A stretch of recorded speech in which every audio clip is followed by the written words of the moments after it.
Okay, today we're diving into the core ideas from James Clear's Atomic Habits. We're going to break down his incredible framework for making tiny, tiny changes that somehow lead to these absolutely remarkable results. And it all kicks off with this one single, really dramatic moment. And no, that is not a metaphor. This is a real story, the one that basically became the foundation for his entire book. You have to picture it: a stray bat, a full swing, and it hits him squarely between the eyes. The impact was just catastrophic. The force of it literally sent the soft tissue of his brain slamming into the inside of his skull. You can just imagine the immediate and severe swelling that caused. I mean, his nose was crushed into a U shape. Both of his eye sockets were shattered. In just a split second, his entire life was just hanging by a thread. And the crazy part is, he had no idea just how serious it all was. He gets rushed to the hospital, and then his body just starts shutting down. He starts having seizures one after another, and then he stops breathing entirely. To save him, the doctors had no choice. They had to put him into a medically induced coma. This was, without a doubt, rock bottom. So the big question is, how do you even begin to come back from something like that?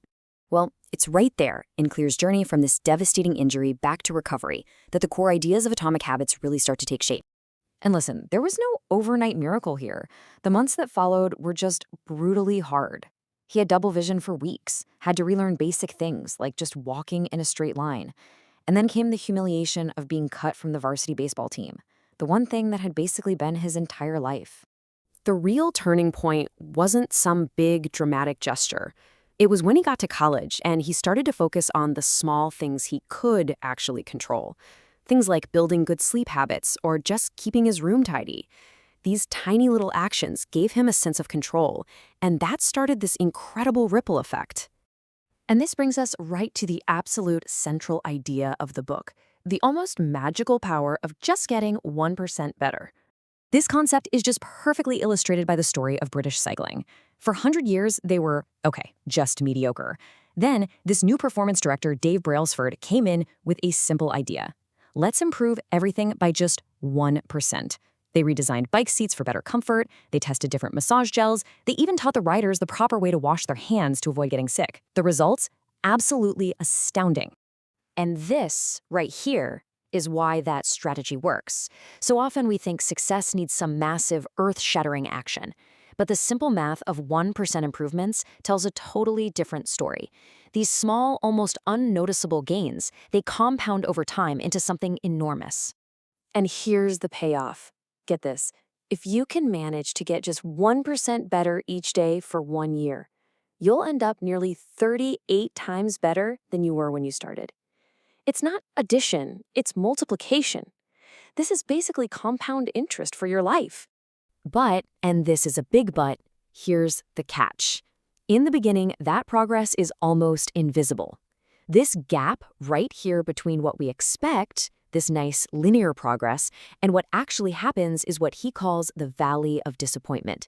It is the exact reason most people give up way too early. Clear has a name for this, the plateau of latent potential. Think about an ice cube. If you take it from 25 degrees to 31 degrees, well, nothing really looks like it's happening, right? But your work isn't wasted, it's being stored.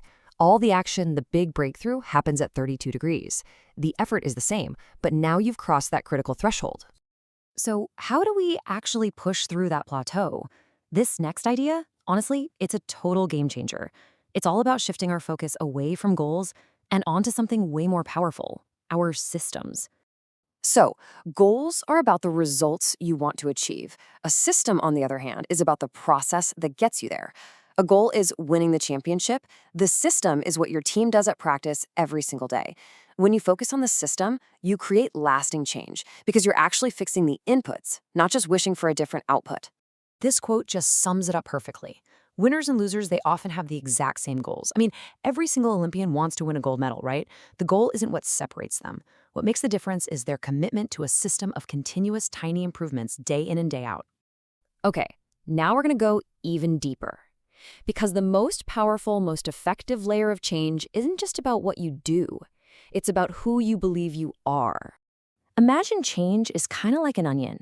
The outer layer, that's your outcomes. Losing weight, writing a book. The middle layer is your processes, your new routine at the gym. But the core, the deepest layer, that's your identity. That's your fundamental beliefs about yourself. You see, most of us try to change from the outside in. We focus on the outcome we want. But real, lasting change works the other way around. It starts from the inside out. You have to begin by focusing on who you wish to become. And here is a perfect example of the difference. Imagine two people trying to quit smoking. When offered a cigarette, the first person says, "No thanks, I'm trying to quit." See, they still see themselves as a smoker who is trying to change. The second person says, "No thanks, I'm not a smoker." It seems like a tiny shift in language, but it reflects a massive shift in identity. That's everything. So how do you actually do this? Well, it's a pretty simple two-step process. First, just decide on the type of person you want to be. A healthy person, a productive writer, a great leader. And second, start proving it to yourself with small, consistent actions, little wins. And this is the final, crucial piece of the puzzle. Your habits shape your identity, and then your identity turns around and shapes your habits. It's a loop. Every time you go for a run, you are casting a vote for "I am a runner." Every time you write just one page, you cast a vote for "I am a writer." These small votes build up over time to forge a completely new identity. And ultimately, this entire powerful framework really just boils down to this one simple question. It's not about what you want to achieve. It's about who you wish to become. And every tiny habit you build is a chance to cast a vote for that future self.